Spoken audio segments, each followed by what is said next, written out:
Web Daily Bible, Day 135. 2 Chronicles, Chapter 22. The inhabitants of Jerusalem made Ahaziah, his youngest son, king in his place, because the band of men who came with the Arabians to the camp had slain all the oldest. So Ahaziah, the son of Jehoram, king of Judah, reigned. Ahaziah was 42 years old when he began to reign, and he reigned 1 year in Jerusalem. His mother's name was Athaliah, the daughter of Omri. He also walked in the ways of Ahab's house, because his mother was his counselor in acting wickedly. He did that which was evil in the Lord's sight, as did Ahab's house, for they were his counselors after the death of his father, to his destruction. He also followed their counsel, and went with Jehoram the son of Ahab king of Israel to war against Hazael king of Syria at Ramoth-Gilead, and the Syrians wounded Joram. He returned to be healed in Jezreel of the wounds which they had given him at Ramah, when he fought against Hazael king of Syria. Azariah the son of Jehoram king of Judah went down to see Jehoram the son of Ahab in Jezreel, because he was sick. Now the destruction of Ahaziah was of God, in that he went to Joram. For when he had come, he went out with Jehoram against Jehu the son of Nimshi, whom the Lord had anointed to cut off Ahab's house. When Jehu was executing judgment on Ahab's house, he found the princes of Judah and the sons of the brothers of Ahaziah serving Ahaziah, and killed them. He sought Ahaziah, and they caught him. Now he was hiding in Samaria. And they brought him to Jehu, and killed him. And they buried him, for they said, "He is the son of Jehoshaphat, who sought the Lord with all his heart." The house of Ahaziah had no power to hold the kingdom. Now when Athaliah the mother of Ahaziah saw that her son was dead, she arose and destroyed all the royal offspring of the house of Judah. But Jehoshabeath, the king's daughter, took Joash the son of Ahaziah, and stealthily rescued him from among the king's sons who were slain, and put him and his nurse in the bedroom. So Jehoshabeath, the daughter of King Jehoram, the wife of Jehoiada the priest, for she was the sister of Ahaziah, hid him from Athaliah, so that she didn't kill him. He was with them hidden in God's house 6 years while Athaliah reigned over the land. Chapter 23. In the 7th year, Jehoiada strengthened himself and took the captains of hundreds, Azariah the son of Jeroham, Ishmael the son of Jehohanan, Azariah the son of Obed, Maaseiah the son of Adaiah, and Elishaphat the son of Zichri, into a covenant with him. They went around in Judah and gathered the Levites out of all the cities of Judah and the heads of fathers' households of Israel, and they came to Jerusalem. All the assembly made a covenant with the king in God's house. Jehoiada said to them, "Behold, the king's son must reign, as the Lord has spoken concerning the sons of David. This is the thing that you must do. A third part of you, who come in on the Sabbath, of the priests and of the Levites, shall be gatekeepers of the thresholds. A third part shall be at the king's house, and a third part at the gate of the foundation. All the people will be in the courts of the Lord's house. But let no one come into the Lord's house, except the priests and those who minister of the Levites. They shall come in, for they are holy, but all the people shall follow the Lord's instructions. The Levites shall surround the king, every man with his weapons in his hand. Whoever comes into the house, let him be slain. Be with the king, when he comes in and when he goes out." So the Levites and all Judah did according to all that Jehoiada the priest commanded.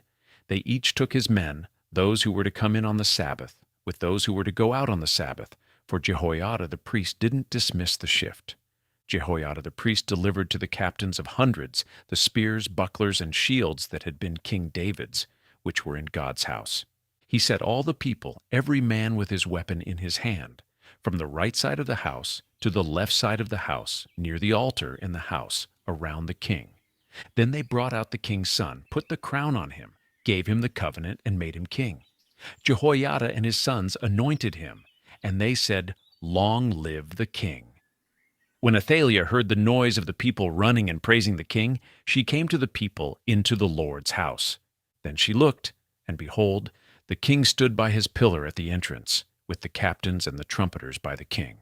All the people of the land rejoiced and blew trumpets. The singers also played musical instruments and led the singing of praise. Then Athaliah tore her clothes and said, "Treason! Treason!" Jehoiada the priest brought out the captains of hundreds who were set over the army and said to them, "Bring her out between the ranks, and whoever follows her, let him be slain with the sword." For the priest said, "Don't kill her in the Lord's house." So they made way for her. She went to the entrance of the horse gate to the king's house, and they killed her there. Jehoiada made a covenant between himself, all the people, and the king, that they should be the Lord's people. All the people went to the house of Baal, broke it down, broke his altars and his images in pieces, and killed Mattan, the priest of Baal, before the altars.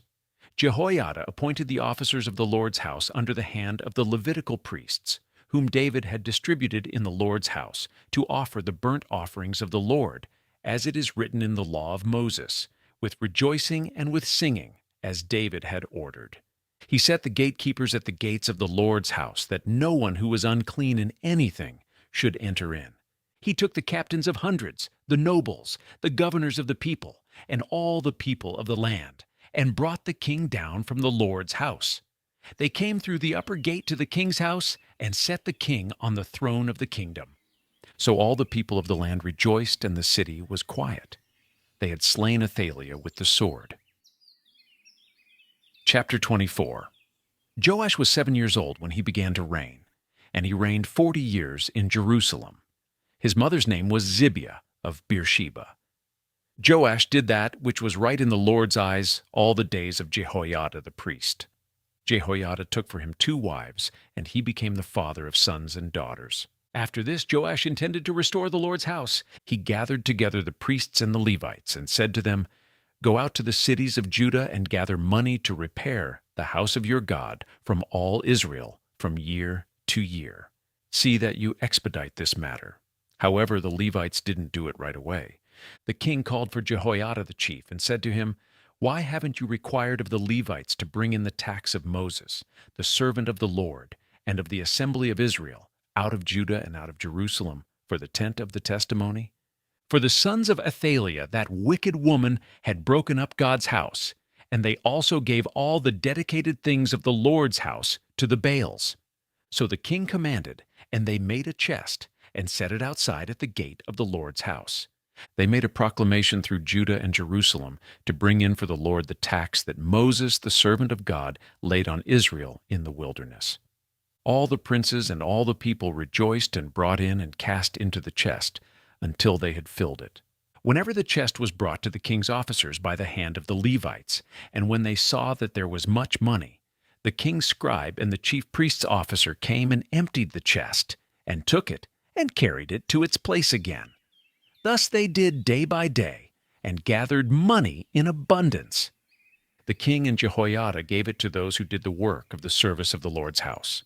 They hired masons and carpenters to restore the Lord's house, and also those who worked iron and bronze to repair the Lord's house. So the workmen worked, and the work of repairing went forward in their hands. They set up God's house as it was designed, and strengthened it.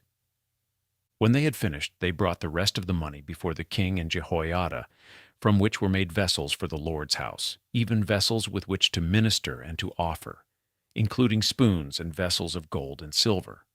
They offered burnt offerings in the Lord's house continually all the days of Jehoiada.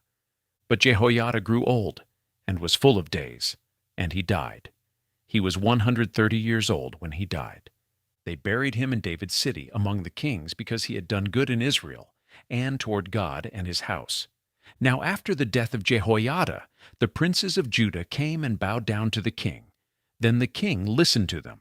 They abandoned the house of the Lord, the God of their fathers, and served the Asherah poles and the idols. So wrath came on Judah and Jerusalem for this their guiltiness.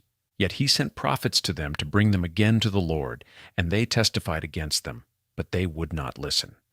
The Spirit of God came on Zechariah, the son of Jehoiada the priest, and he stood above the people and said to them, "God says, why do you disobey the Lord's commandments, so that you can't prosper?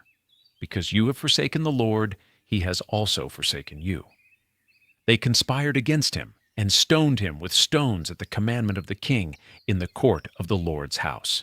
Thus Joash the king didn't remember the kindness which Jehoiada his father had done to him, but killed his son. When he died, he said, "May the Lord look at it and repay it." At the end of the year, the army of the Syrians came up against him. They came to Judah and Jerusalem and destroyed all the princes of the people from among the people, and sent all their plunder to the king of Damascus. For the army of the Syrians came with a small company of men, and the Lord delivered a very great army into their hand, because they had forsaken the Lord, the God of their fathers. So they executed judgment on Joash. When they had departed from him, for they left him seriously wounded, his own servants conspired against him for the blood of the sons of Jehoiada the priest, and killed him on his bed, and he died. They buried him in David's city, but they didn't bury him in the tombs of the kings. These are those who conspired against him: Zabad, the son of Shimeath, the Ammonitess, and Jehozabad, the son of Shimrith, the Moabitess.